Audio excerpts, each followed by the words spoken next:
Warahmatullahi Wabarakatuh.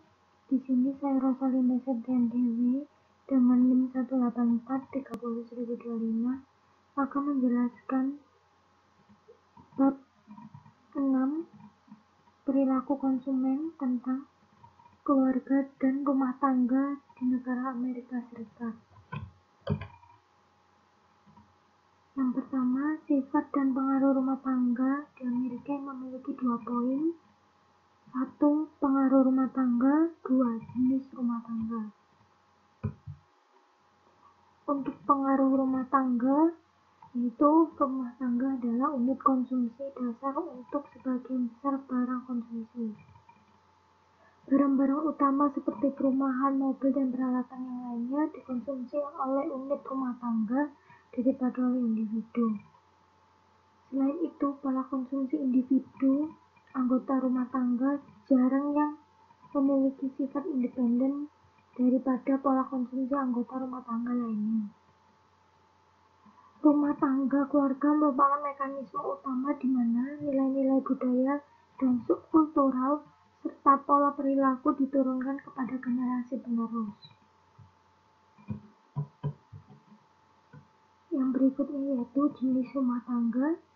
Mendefinisikan rumah tangga keluarga sebagai satu yang memiliki setidaknya 2 anggota terkait dengan kelahiran, perkawinan, atau adopsi. Salah satunya adalah rumah tangga. Pemilik rumah memiliki tempat sewa atau juga tempat tinggal. Istilah keluarga tradisional biasanya digunakan untuk merujuk pada pasangan lawan jenis yang sudah menikah dan anak mereka sendiri atau anak angkat yang tinggal di rumah mereka. Berikutnya membahas tentang siklus hidup rumah tangga. Asumsi dasar yang mendasari pendekatan siklus hidup keluarga adalah bahwa sebagian besar keluarga melewati perkembangan tahapan yang teratur, masing-masing dengan karakteristik, situasi, keuangan, dan juga pola pembeliannya masing-masing. Solusi untuk masalah ini terkait dengan seberapa erat pemeliharaan dan pemilihan gaya hidup dengan pola konsumsi. Jadi lebih ke bagaimana tren kekinian itu mempengaruhi kehidupan dan juga pola konsumsi di negara tersebut. Ini ada beberapa aspek-aspek tentang jenis rumah tangga. Yang pertama single, yang kedua pasangan muda, yang ketiga nikah muda dengan anak, yang keempat single parent muda, yang kelima single abad pertengahan. Sini saya akan menjelaskan satu persatu. Untuk single sendiri pada dasarnya adalah anggota yang belum menikah dari generasi Y. Terus penundaan pernikahan telah memicu pertumbuhan di bangsa pasar ini.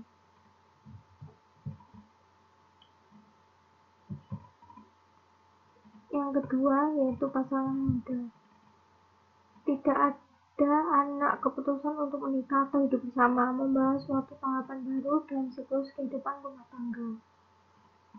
Dibandingkan dengan keluarga yang utuh, kelompok ini menghabiskan banyak uang untuk bersenang-senang seperti membeli pakaian, liburan, makan di restoran, dan juga kehidupan mewah yang lainnya. Untuk nikah muda dengan anak, sekitar 6% rumah tangga adalah pasangan menikah muda dengan anak. Penambahan anak pertama dalam satu keluarga menciptakan banyak perubahan gaya hidup dan juga konsumsinya. Yang berikutnya yaitu single parent muda. Pembelian mereka berfokus pada mendapatkan produk dan layanan hemat waktu dan energi yang tidak terlalu mahal. Anggota yang lebih tua dari segmen ini dan anggota yang bercerai yang menerima dukungan dari mantan pasangan, mereka agak lebih baik secara finansial karena mereka akan dibantu secara finansial juga. Untuk poin single abad pertengahan, yaitu orang-orang ini termasuk dalam kategori usia 35 tahun hingga 64 tahun utamanya adalah generasi X dan juga baby boomer. Dengan demikian, peluang muncul untuk memenuhi kebutuhan yang belum terpenuhi di antara pasar yang penting dan berkembang ini sedikit lebih mudah. Yang berikutnya yaitu menikah parubaya tanpa anak, menikah parubaya dengan anak di rumah, single parubaya dengan anak di rumah, menikah lebih tua dengan anak kecil atau dengan pasangan yang jauh lebih muda usianya, lalu pasangan menikah dengan orang yang lebih tua, dan juga yang terakhir older single. Yang kita akan bahas pertama yaitu menikah parubaya tanpa anak. Perubahan gaya hidup pada tahun 1980-an dan 1990-an mempengaruhi banyak pasangan muda untuk tidak memiliki anak terlebih dahulu. Dalam kasus ini, rumah tangga ini mempresentasikan pernikahan kedua di mana anak-anak dari pernikahan pertama tidak tinggal bersama orang tua. Kelompok ini juga termasuk pasangan suami istri yang anaknya telah meninggalkan rumah atau mungkin bisa saja diasuh oleh keluarga dari pasangan ini. Kemudian, poin berikutnya yaitu menikah lebih tua dengan anak kecil atau yang lebih muda. Banyak anggota generasi baby boom dan generasi X menunda melahirkan anak pertama mereka sampai mereka berusia pertengahan 30-an. Ini menghasilkan fenomena baru dari sejumlah besar keluarga setengah baya yang sudah mapan yang menjadi orang tua untuk pertama kalinya.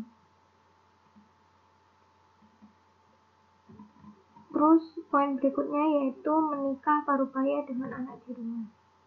Perbedaan utama antar kelompok ini dan yang sebelumnya adalah usia anak-anak. Anak-anak umumnya berusia di atas 6 tahun dan menjadi lebih mandiri. Namun kehadiran anak yang lebih bisa menciptakan kebutuhan konsumsi yang unik atau di luar kendali. Berikutnya, parubaya dengan anak-anak. Tuntutan yang sama yang diajukan pada pasangan suami istri parubaya yang memiliki anak juga ada dalam kehidupan lajang parubaya yang memiliki anak. Akan tetapi, orang tua tunggal seringkali kekurangan sebagian atau seluruh dukungan finansial, emosional, dan juga waktu. Berikutnya, pasangan menikah dengan yang lebih tua. Ada sekitar 11 juta rumah tangga di segmen ini dan diharapkan tumbuh besar selama 10 tahun ke depan seiring bertambahnya usia baby boomer. Banyak pasangan dalam kelompok usia di atas 64 tahun sudah pensiun sepenuhnya atau sebagian.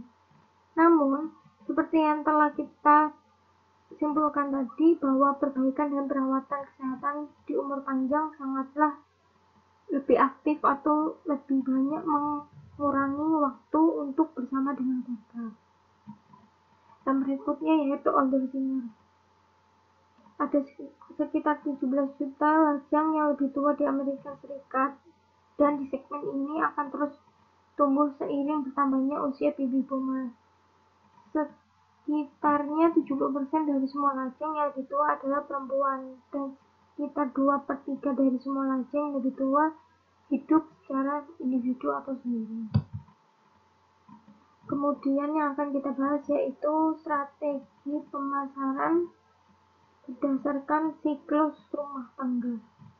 Cara pemenuhan kebutuhan ini akan sangat bervariasi, di antaranya kategori pekerjaan, pendapatan, dan juga pendidikan. Misalnya, pasangan profesional muda mungkin berlibur di luar negeri, contohnya di Paris atau di Korea, atau di resort di daerah tropis. Sedangkan pasangan yang lain lebih baik mengunjungi resort yang memiliki paket kunjungan yang sekiranya jauh lebih murah, tergantung dengan pendapatan pekerjaan dari keluarga itu tersebut. Sifat peran pembelian keluarga. Di sini yang pertama ada pemrakarsa, yang kedua pengumpulan informasi dan influencer, yang ketiga pembuat keputusan, yang keempat yaitu pembeli dan pengguna. Untuk yang pertama, pemrakarsa, yaitu anggota keluarga yang pertama kali menyadari kebutuhan atau memulai proses pembelian. Yang kedua, pengumpul informasi adalah orang yang memiliki keahlian dan minat dalam memilih suatu kebutuhan tertentu. Individu yang berbeda mungkin mencari informasi pada waktu yang berbeda atau tentang aspek pembelian yang berbeda.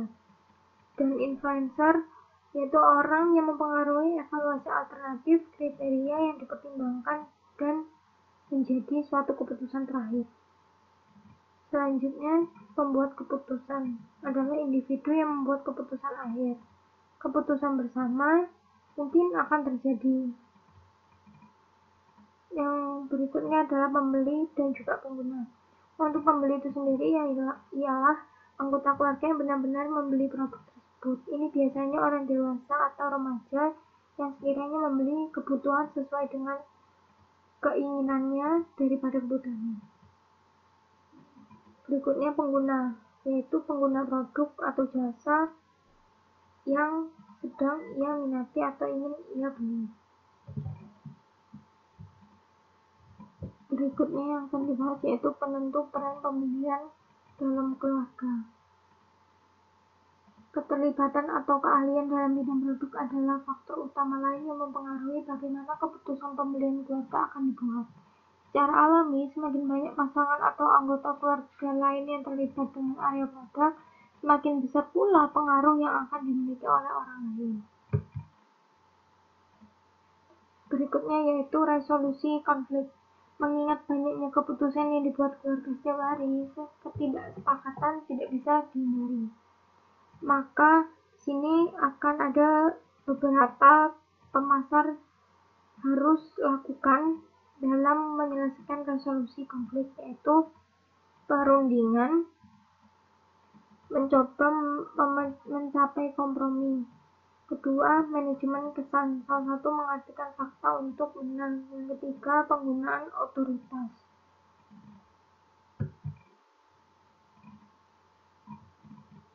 Yang selanjutnya yaitu strategi pemasaran dan pengambilan keputusan dalam keluarga. Dalam setiap pasar, sasaran pemasar harus pertama, temukan anggota keluarga mana yang terlibat di setiap tahap proses keputusan. Kedua, tentukan apa motivasi dan minat mereka. Yang ketiga, kembangkan strategi pemasaran yang akan memenuhi kebutuhan setiap anggota keluarga yang ia tuju. Berikutnya, sosialisasi konsumen. Keluarga memberikan kerangka dasar di mana sosialisasi konsumen terjadi. Sosialisasi konsumen adalah proses di mana kaum muda memperoleh keterampilan, pengetahuan, dan juga sikap yang relevan dengan fungsi mereka sebagai konsumen di pangsa pasar. Berikutnya yaitu kemampuan anak belajar. Anak-anak yang lebih kecil memiliki kemampuan terbatas untuk memproses jenis informasi tertentu. Tahapan perkembangan kognitif Piaget adalah serangkaian tahapan perkembangan kognitif yang diterima secara luas. Tahapnya pertama, periode kecerdasan sensori motor untuk anak usia 0 hingga 2 tahun. Kemudian tahap kedua, periode pemikiran praoperasi 3-7 tahun. Yang tahap ketiga, masa operasi beton 8-11 tahun. Tahap keempat, periode operasi formul pada usia 12-15 tahun. Dan juga seterusnya. Isi sosialisasi konsumen. Yang pertama, preferensi terkait konsumsi. Yang kedua, sikap terkait konsumsi. Untuk preferensi terkait konsumsi adalah pengetahuan, sikap, dan nilai yang menyebabkan orang melampirkan evaluasi diferensiasi pada produk, merek, gerai retail, dan sebagainya. Misalnya, beberapa orang tua melalui komentar dan pembelian mereka mungkin mengajari anak-anaknya bahwa beberapa brand terkenal dan bergengsi adalah hal yang harus mereka butuhkan dan mereka dapat. Yang kedua, sikap terkait konsumsi. adalah orientasi kognitif dan afektif terhadap rangsangan pasar seperti iklan, wiraniaga, jaminan, dan sebagainya. Contohnya, anak-anak dapat belajar dari orang tua mereka atau anggota keluarga lainnya bahwa mereka mendapatkan apa yang mereka bayar. Ini akan mengarah mereka untuk mengonsumsi hubungan harga kualitas yang kuat, atau sehingga mereka lebih percaya dengan sifat fungsional dari produk tersebut dibanding dengan harga atau mereknya. Berikutnya yaitu proses sosialisasi konsumen. Yang pertama, pelatihan instrumental, yang kedua pemodelan dan juga meditasi. Untuk pelatihan instrumental terjadi ketika orang tua atau saudara kandung secara khusus dan langsung mencoba untuk memberikan tanggapan tertentu melalui penawaran atau penguatan. Dengan kata lain, orang tua dapat mencoba secara langsung untuk mengajar anak makan ringan mana yang harus dikonsumsi dengan secara eksplisit membahas tentang gizi-gizinya. Untuk pemodelan dan mediasi, untuk pemodelan sendiri terjadi ketika seorang anak mempelajari perilaku konsumsi yang pantas atau tidak pantas dengan mengamati orang lain. Pemodelan umumnya terjadi tanpa instruksi langsung dari panutan dan seringkali tanpa pemikiran atau usaha sadar dari pihak anak. Peragaan adalah cara yang sangat penting bagi anak-anak untuk mempelajari keterampilan, pengetahuan, dan sikap yang sangat relevan. Untuk mediasi sendiri terjadi ketika orang tua mengubah interpretasi awal anak atas atau tanggapan terhadap pemasaran atau stimulus lainnya. Pemasaran untuk anak-anak. Anak-anak adalah pasar yang besar dan berkembang. Loyalitas atau kesetiaan merek yang dikembangkan pada usia ini dapat menghasilkan keuntungan selama bertahun-tahun bagi beberapa perusahaan yang mengeluarkan produk-produk yang telah memiliki banyak sekali orang-orang yang loyal terhadap brandnya.